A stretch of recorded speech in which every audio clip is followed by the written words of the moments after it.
I'm going to talk about today, which is the unfinished decolonization of Western Sahara, and how this process has been affected by the interference of outside powers.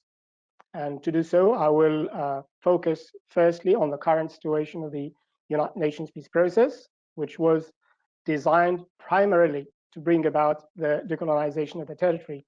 I will also address the main causes of the continued resolution of this decades-long conflict and why it was, or it has been hard to find a solution to this clear-cut case of decolonization.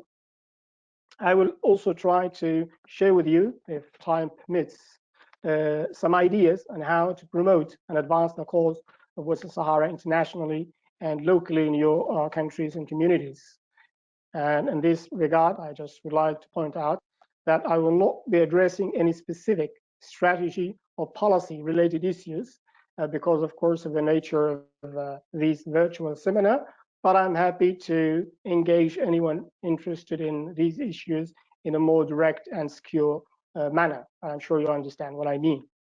I, of course, intend to make this presentation with a time limit that was given to me by the moderator, and hopefully to have enough time for a useful and constructive exchange on the issues that I will be raising.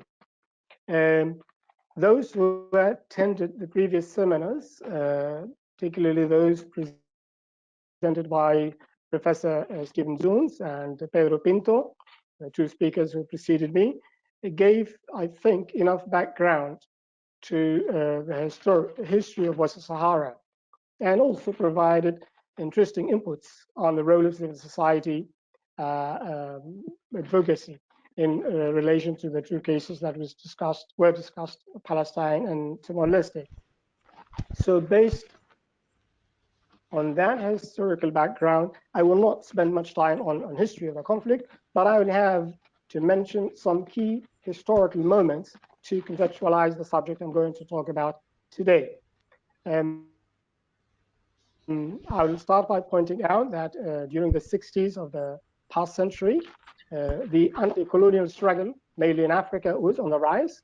And as a consequence of that, the General Assembly adopted its famous Resolution 1514, establishing the right of all colonized peoples' self-determination and independence. So in 1963, the United Nations put Western Sahara on the list of a non-self-governing territory.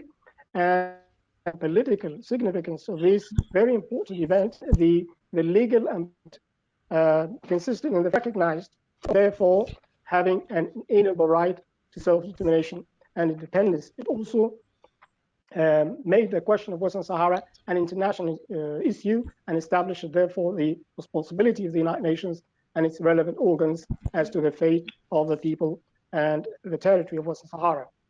A few years later, the United Nations called on Spain, which was the administering power at the time, to decolonizing the territory in line of the relevant resolution of the United Nations. Spain did not do anything in this regard, and after a decade or so of peaceful resistance by the Sahrawi people, the Frente POLISARIO was established in May 1973 to launch an armed struggle against the Spanish colonial presence. As a result of that, Spain finally agreed to organize a referendum in the second half of 1975, something which did not happen because the two neighboring from the north and south, Morocco and Mauritania, laid claim on the territory. Now, the question that I would like to go into a little bit is, why did Morocco claim Western Sahara?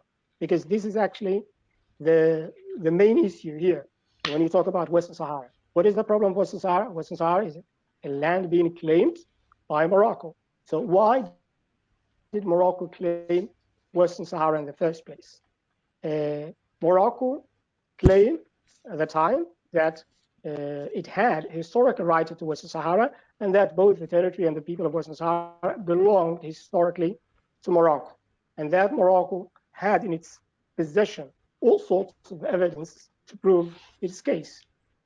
But But at the same time, it's important to note that Morocco also had, at the same time, claims on Mauritania and some parts of Algeria, Mali, and even Senegal. And these were all inspired by the infamous expansionist ideology of the Greater Morocco, which is an expansionist ideology advanced by an ultra-nationalist party at the time when Morocco gained its independence, but which was immediately embraced by the Moroccan kingdom as a main policy, internally, domestically, and internationally. So, but Morocco's claims and the evidences that it claimed to possess were all thoroughly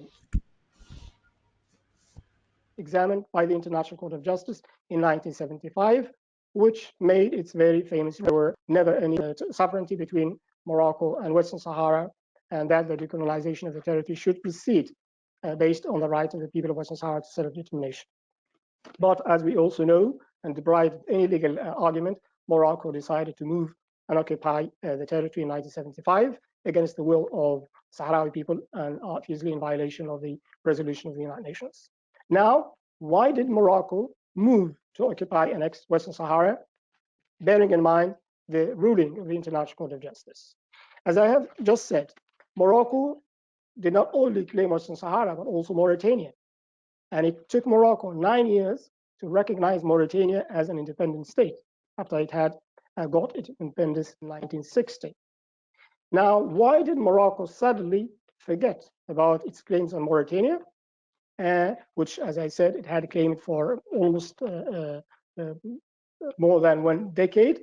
This is a very good question, and it's an important question for us to answer, because whatever may be the reason behind Morocco's suddenly forgetting its claims about Mauritania, what it shows is that there were something much deeper that prompted Morocco to move and annex Western Sahara. And it is a historical fact that you can check out there.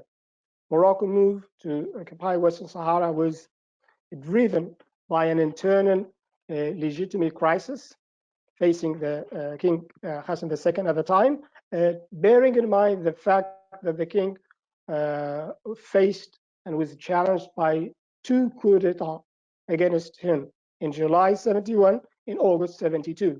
These events, by the way, are not part of the official history of Morocco that Moroccans study at school. And although the king survived these 2 attempts, there was a mounting discontent, particularly amid the army who challenged the king and put the kingdom in a very difficult situation. Now, apart from the increased interest of Morocco in the abundant resources of Western Sahara, Morocco at the time was and still a poor country with an increasing demographic growth. That also was an additional element that pushed Morocco to move and invade Western Sahara. Putting this in a broader context of the so-called Cold War, where Morocco allied itself with the Western Bloc, then you get all the variables of the equation. Morocco was monarchy, was in a very deep situation facing an internal crisis of legitimacy, and it needed an outlet for that crisis, which was done through the move to occupy Western Sahara and divert the attention of the Moroccans from this internal problem. So that was the main cause for Morocco to invade Western Sahara after it had claimed for many years.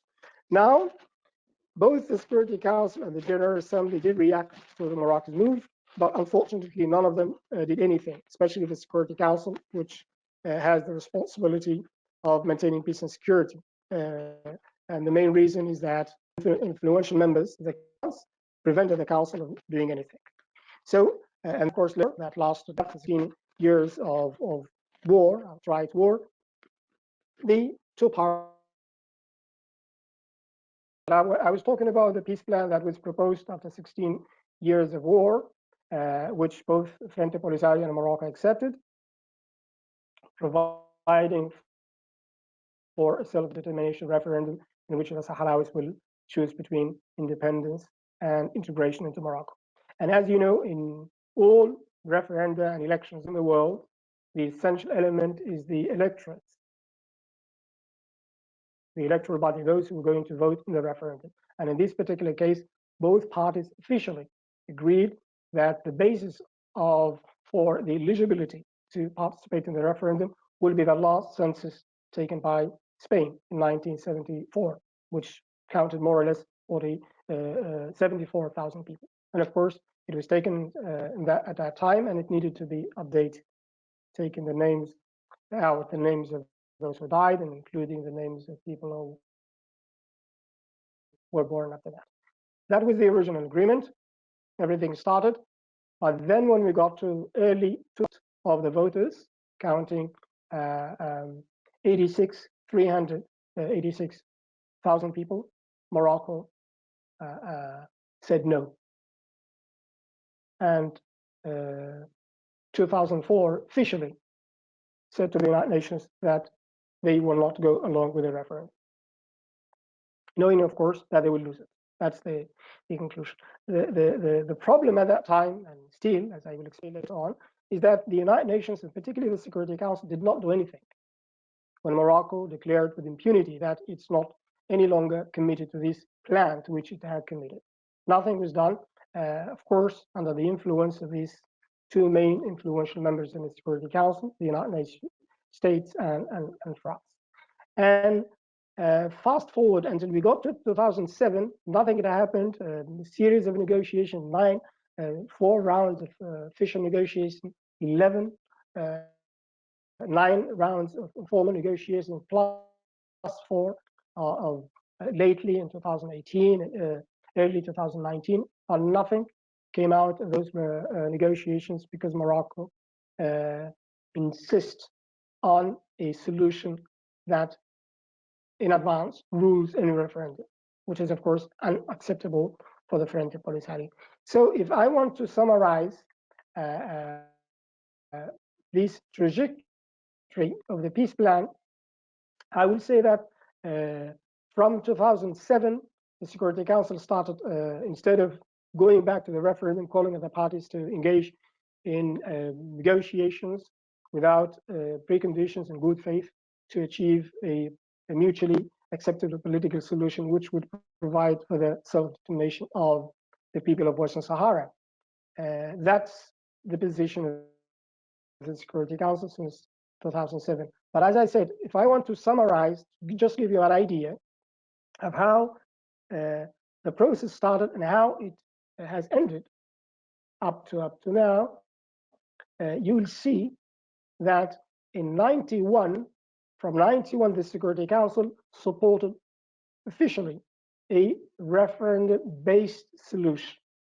But then it moved on from 2004 onwards to adding to that a call for negotiations without preconditions and in good faith to achieve a mutually acceptable political solution. And since April 2018, the Council added to that the call to move towards a realistic and practicable, enduring political solution based on compromise.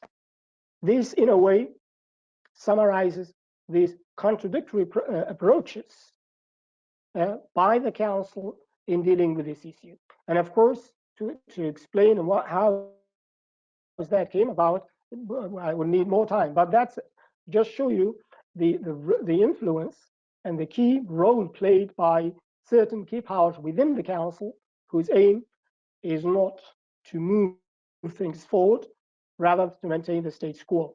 And one way to go about that is to engage even the Council itself and the parties concerned into these very contradictory terms used to deal with what is, as I said, start by saying a very clear-cut case of decolonization. Now, all of us agree that negotiations is essential to resolve this problem. We agree on that.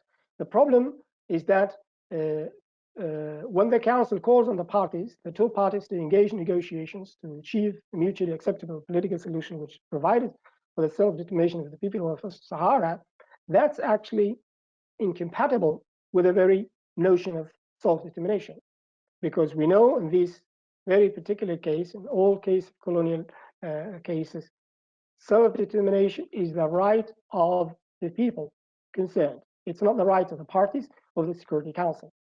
So a right that's the only and the exclusive holder of the right to self-determination is, in this case, is the Sahrawi people, who should exercise freely and democratically. Then how do you reconcile this with the call of the parties to get to a mutually acceptable political solution, which in any way cannot replace the will of the Sahrawi people? And I think this contradictory approach to the right of self-determination in this case is actually what's causing this impasse in which we are now. Now, as a result of all this,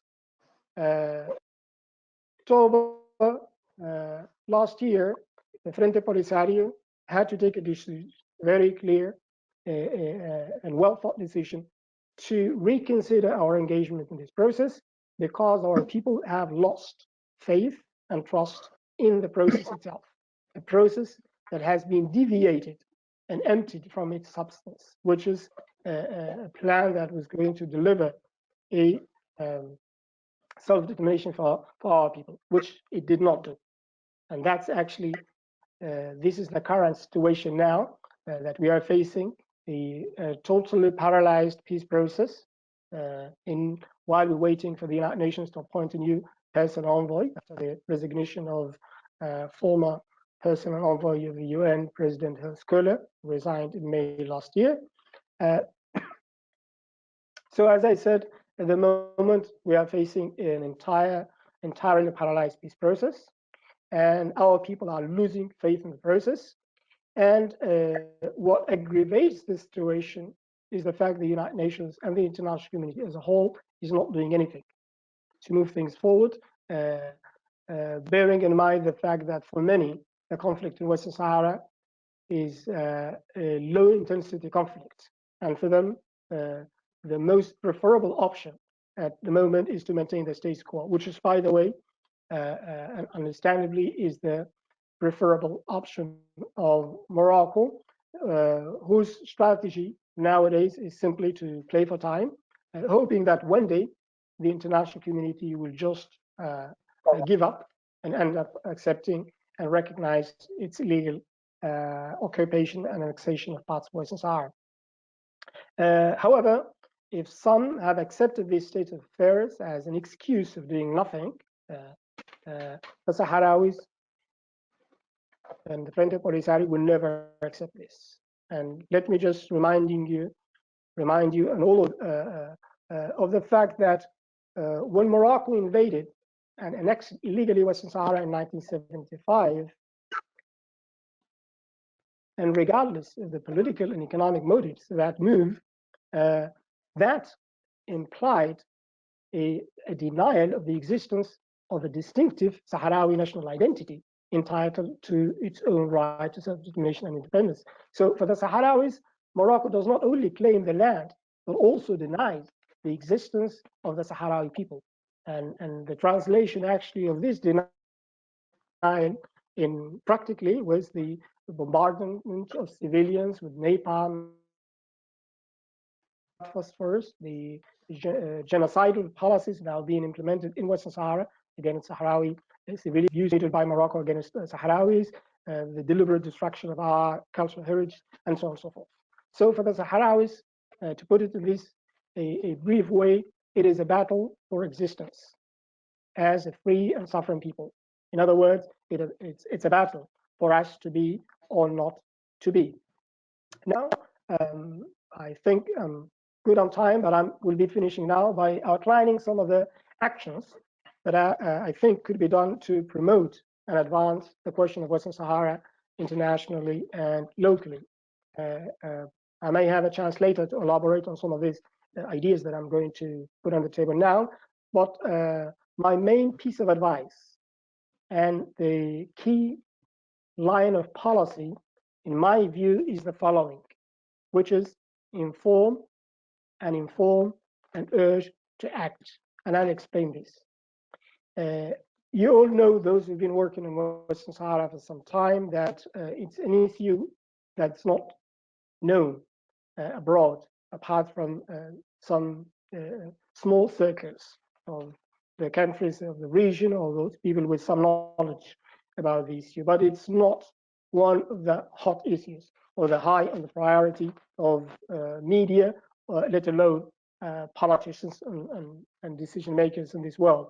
So we need to engage in all types of activities using all means of communication, be it electronic or otherwise, to tell the story of the Sahrawi people and their struggle in all its dimensions: political, humanitarian, legal, cultural, artistic, and so on and so forth. Because people need to know and be informed first for them to take any action. So let's inform and inform actively, and then direct that generated knowledge and awareness towards action. All types of action, as I said before, that may start from sending an email to an MP, to organizing some cultural event or humanitarian, taking a humanitarian initiative, and so on and so forth. And part of this knowledge generating or awareness raising, in my view, about the Western Sahara is obviously to counter the narratives and propaganda that's being spread around the world by Morocco and its apologists, using all massive resources, human and material, to tell their side of the story. And as we all know, the main aim is not to inform objectively about the conflict and its related issue, but basically to distort and mislead. And we have seen this in many, many places. So we need also to think of communication strategies that could help us counter these misleading narratives and misinformation operations by Morocco, and as I said, its apologists around the world. And in this context, I would also encourage you to try to engage what I would call enlightened and moderate Moroccans, those who can still maintain a critical distance from the main line of the ruling regime, in order to engage them in exchanges and to tell them objectively the story of the Sahrawis, and mainly to make them aware of the consequences on their lives and their community back in Morocco, whether they live in Morocco or abroad, which this conflict has caused throughout these 4 decades or so.